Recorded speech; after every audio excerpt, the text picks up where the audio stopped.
Good evening and welcome to the Business Day. I'm Javon Keys. I'll get to your gas prices in a moment, but let's start off with some news from the real estate industry. The Realtors Association of Jamaica is looking to attract more investment into the local real estate market. The organization is staging its second International Real Estate Conference and Homeowners Expo in April.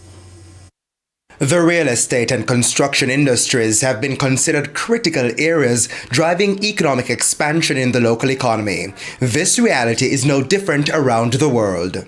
In light of the fact that residential real estate market is projected to reach a value of US $76.73 billion in 2024. Thereafter, it is expected to grow at an annual rate of about 4.19%. resulted in a market volume of US $90.42 billion. This is why the Realtors Association of Jamaica is hoping to attract even more investment to the country through the real estate sector. In April, the organization will host the second staging of the International Real Estate Conference and Homeowners Expo. Chairman of the Event Steering Committee, Edwin Wint, says it will take place in Montego Bay, St. James.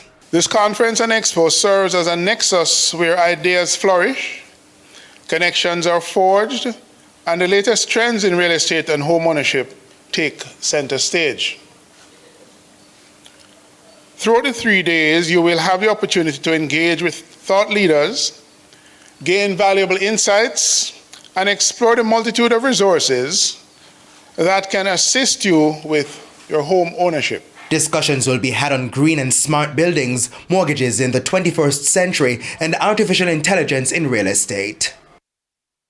And just as I head to those gas prices, just to let you know, we have an item of breaking news coming in regarding the statement by Member of Parliament Everald Warmington. We'll get to that after I get through the business package, but let's head to our gas prices first. Gas prices are going down effective tomorrow. Some good news for motorists. A litre of 87 and 90 gasoline will sell for $1.20 less. Diesel will decline by $3.50, while $3.06 will be shaved off each litre of ultra-low sulfur diesel. Kerosene will drop by $4.50. $2.50 will be removed from the cost of propane, while butane will decrease by $3. Now, each gas station will make these adjustments to their prices, which include a markup on the ex-refinery rate offered by Petrojam. And trading ended with banks and Cambio selling the US dollar for an average $156.98. The Canadian is going for $116.95. The pound is trading for $198.55, while it's costing an average $168.40. And finally, the JSE Index gained 2,276 points today, while the Junior Market Index gained 33 points. Among the 62 winners were PBS 10.5% cumulative redeemable Jamaican dollar preference shares, Iron Rock Insurance Company, Mayberry Group, JMMB Group 7% variable Jamaican dollar cumulative redeemable preference shares, and Sagicor Select Funds Financial.